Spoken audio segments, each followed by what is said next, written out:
Alright guys, sa mapagpalang araw sa inyong lahat, ex-con.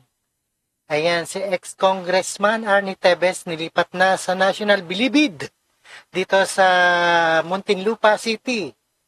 Yan, sa Bilibid Prison sa Muntinlupa. At tunghayan natin ang pinakabagong balita dito sa UNTV. Alright, intro muna tayo guys.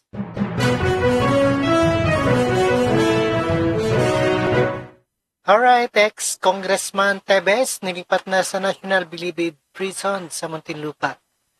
At panoorin po natin yan ang buong detalye.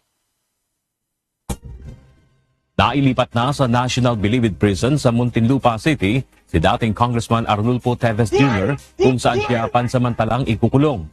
Bandang 1:00 ng hapon kanina nang mailipat ang dating mambabata sa Bilibid kung saan ididetene siya sa Building 14.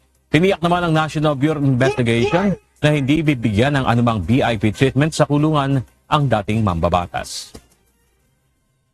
Binuweltahan na Malacanang ang legal counsel ni dating Pangulong Rodrigo Duterte na si Attorney Kaufman.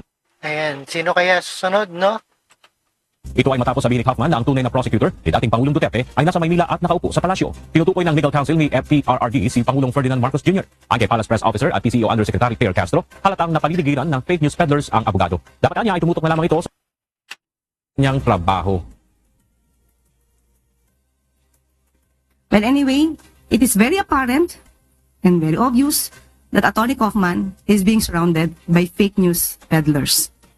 He doesn't know the timeline. He doesn't know the facts of the case. He should be concentrating on his job as a counsel, not in engaging in rumor mongering.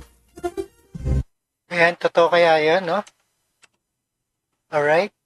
At subaybayan po natin. At yan ang mga balita sa oras na ito. Para sa iba pang mga balita, maaari po kayong bumisita. Alright guys, ayan, napakinggan at napanood po natin ang ating reaction video ni Rob Trip, and see us again the next one. And peace out.